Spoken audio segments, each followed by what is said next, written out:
Hello everyone, কেমন আছো তোমরা? আশা করছি তোমরা খুব ভালো আছো আর আমরাও ভালো আছি। তো রাত 11:45 বাজে, আমি ভিডিওটা এখন থেকে শুরু করলাম। তো দেখতেই পাচ্ছ টিভি চলছে, টিভিতে এখন নাটক চলছে। আর এখন সবার গায়ে ব্ল্যাঙ্কেট আর আমার মাথায় এখন ওড়না দেওয়া। আমি এমনি তো ওড়না দিয়ে থাকি না, এসি চলছে, তা আমার একটু ঠান্ডা লেগেছিল। আর আমার শরীরটা যাতে খারাপ না হয় সেই জন্য আমি আগে থেকেই আমার নিজের প্রোটেকশান দিয়ে রেখেছিলাম ওড়নাটা মাথায় দিয়ে, কারণ আমার একটু মাথা যন্ত্রণাও করছিল। পরে বুঝতে পারবে আমার কি হয়েছে। আর আমার গলা শুনে তোমরা বুঝতেই পারছো আমার খুবই ঠান্ডা লেগেছে। আগে তো কথাই বলতে পারছিলাম না, আমার গলা দিয়ে কথাই বেরোচ্ছিল না, কিন্তু এখন একটু বেরোচ্ছে বলে ভাবলাম যে তোমাদেরকে একটু ভয়েস ওভারটা দিয়েই দিই। ভিডিওগুলো করাই ছিল, শুধু ভয়েস ওভারটাই বাকি ছিল, সেই জন্য ভয়েস ওভারটা দিয়ে দিচ্ছি। আর দেখো ভাইকে এভাবে কোলে নিয়ে রেখেছি, কারণটা হচ্ছে ভাইয়ের একটু শরীরটা খারাপ, আর সেই জন্য এভাবে আমি মা পাপা কোলে নিয়ে রাখছি। মা পাপা কোলে নিয়ে রেখেছিল অনেকক্ষণই। তো আমি বললাম আমাকে দাও। মা বলছে তোর শরীরটা খারাপ, তুই থাক, নিতে হবে না। আমি বলছি না না, তোমরা তো নিয়েছিল অনেকক্ষণ, আমাকে একটু দাও, আমি একটু কোলে নিই। তো আমি এভাবেও কোলে নিতে পারি। আমি বললাম না আগে তো নিতেই পারতাম না, এখন নিতে পারি। তো তারপরে দেখো সকালবেলা তাড়াতাড়ি ঘুম ভেঙে গেছে আজকে, কারণ আমার শরীর হয়ে গেছে খুব খারাপ। রাত থেকে কীরকম একটা হচ্ছিল, মাথা যন্ত্রণা, তারপরে মুখ ফুক কেমন একটা লাগছিল। তো জ্বর আসেনি, কিন্তু বীভৎস ঠান্ডা লেগেছে। আর গলা দিয়ে আমার স্বরই বেরোচ্ছিল না। তো 6:30টার দিকে আমার ঘুম ভেঙে গেছে। তারপর থেকে আমার ওঠারও ক্ষমতা ছিল না, এতটাই যন্ত্রণা করছিল মাথাটা। আর এখানে রিও শুয়ে আছে, কারণ রিওকে রিও বাইরেই থাকে, কিন্তু আজকে বাইরে যেতে পারেনি, কারণ কল্যাণীতে কাল থেকেই বৃষ্টি হচ্ছে, বেশি বৃষ্টি হচ্ছে, তো একবার কম বৃষ্টি হচ্ছে। আর ভাই এই ঘরে শুয়ে আছে। আসলে কি করবে বলো, ওই ঘরে আমি ফ্যান বন্ধ করে রেখেছি। আমার যা অবস্থা, ফ্যান চালালে আমি ব্যাস শেষ, সেই জন্য ফ্যান বন্ধ করে রেখেছি। আর মা চা করে এনেছিল, চা ছাড়া গরম ছাড়াই আমার কিছুই ভালো লাগছে না, জলটাও খেতে ভালো লাগছে না। আর এখানে পাপা আর ভাই এখানে শুয়ে আছে। ভাই তো শুয়েই থাকে বলতে গেলে, আর পাপা এখন শুয়ে আছে, কারণ পাপা রাতের বেলাটা পারমিট দেয়। আমি যেরকম আগে দিতাম, এখন আমি দিতে পারি না, ঘুম চলে আসে। আর সেই জন্য পাপা পারমিট দেয় রাতের বেলাটা, দিয়ে পাপা সকালবেলাটা একদম শুয়ে নেয়, রাতের ঘুমটা সকালবেলায় করে নেয়। আর আমি আর মা রাতেই ঘুমিয়ে নিই, তারপর সকালবেলা থেকে ভাইকে নিই, এরকম করি অল্টারনেট করে। কারণ সবার শরীর তো অসুস্থ করে কোনো লাভ নেই, সেই জন্য সবাইকে অল্টারনেট করেই করতে হয়, যতদিন না ভাই বড় হচ্ছে। ভাই বড় হলে তো সব কিছুই ঠিক হয়ে যাবে। তো এখানে বললাম না কল্যাণীতে খুব বৃষ্টি হচ্ছে, দেখো বৃষ্টিটা বেশি হচ্ছে বলেই চারিপাশে জল, আমাদের উঠোনেও জল জমে যাচ্ছে। দেখো চারিপাশে কোনো জায়গায় শুকনো দেখতে পারবে না। আর আজকে যেরকম রোদই বেরোয়নি, পুরো বৃষ্টি।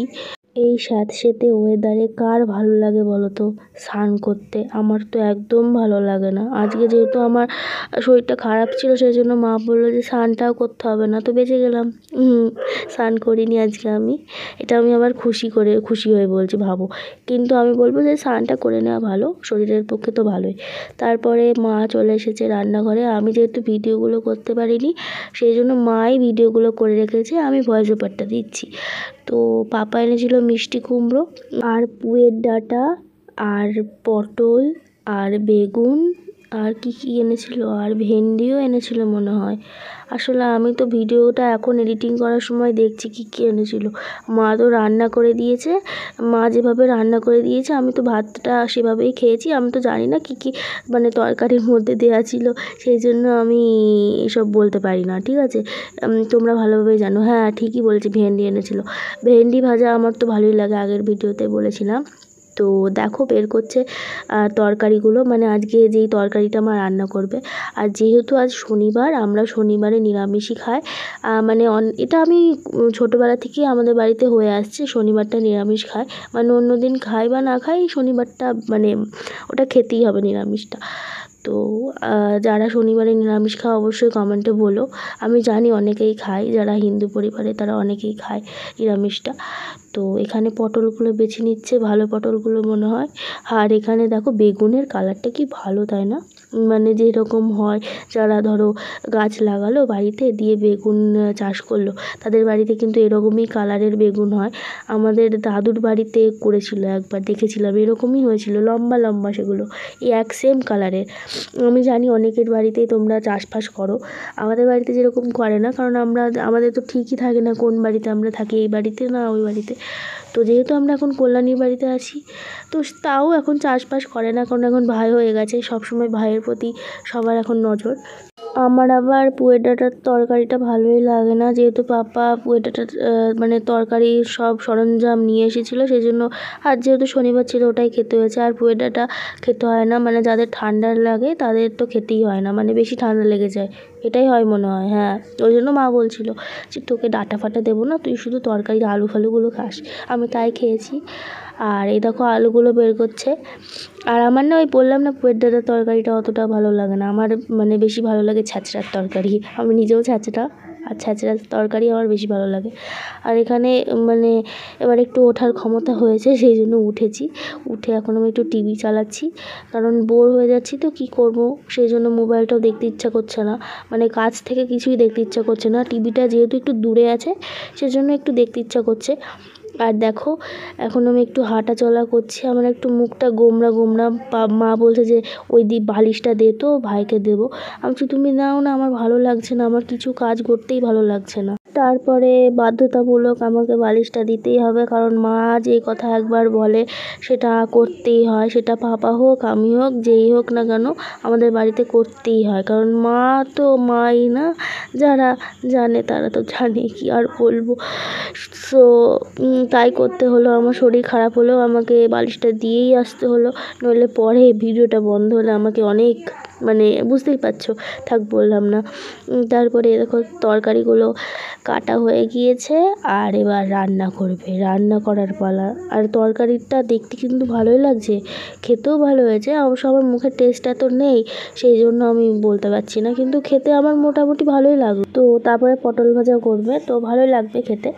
আর আমি বলবো এবার যে ভাইয়ের শরীরটা কেন একটু খারাপ, আসলে ভাইকে ভ্যাকসিন দেওয়া হয়েছিল, আর ভ্যাকসিন আমরা ভেবেছিলাম যে দুটোই দেবে, কিন্তু তারপরে যখন মা বাবা যায় তখন বলে যে 3টে দেবে, মানে একটা ডান হাতে আর দুটো দাব নাই, তো দুটো ইঞ্জেকশন যে পায়ে আর হাতে দিয়েছে, তো একটা ডান হাতে দিয়েছে, একটা ডান পায়ে আর বাঁ পায়ে। তো বাঁ পায়ের যে ইঞ্জেকশন দিয়েছে সেটাই খুব ব্যথা হবে বলেছিল, সেই জন্য জ্বর আসতে পারে, সেই জন্য ওখান থেকেই বলেছিল যে 45 মিনিট পর পর বরফ দিয়ে ওই জায়গাটায় ঘষতে, ওই বাঁ পায়ের যেই জায়গায় ইঞ্জেকশন দিয়েছে। আর এমনি একটা ওষুধ দিয়েছিল প্যারাসিটামল, যেটা তরল পদার্থ, সেটা মানে বাচ্চারাও খেতে পারবে, সেইটা খেয়ে আমার ভাই কিন্তু ঠিক আছে, মানে ঠাকুরের কৃপায় আমরা ভাবছিলাম যে যদি জ্বর আসে। আর আমার ভাই কিন্তু আমার মতনই হয়েছে, মানে শরীর খারাপ হলেই শুয়ে থাকে, তো আমার মতনই হয়েছে, তোমরা বলো অবশ্যই। আর ভাইয়ের জ্বর আসেনি, কিন্তু একটু একটু ব্যথা ছিল ওই পাটা, তারপরে ওই রকম টেকনিক ব্যবহার করে ঠিক আছে। তো ভিডিওটা কেমন লাগলো অবশ্যই জানিও, ভালো লাগলে লাইক কমেন্ট শেয়ার আর সাবস্ক্রাইব করতে ভুলো না। টাটা।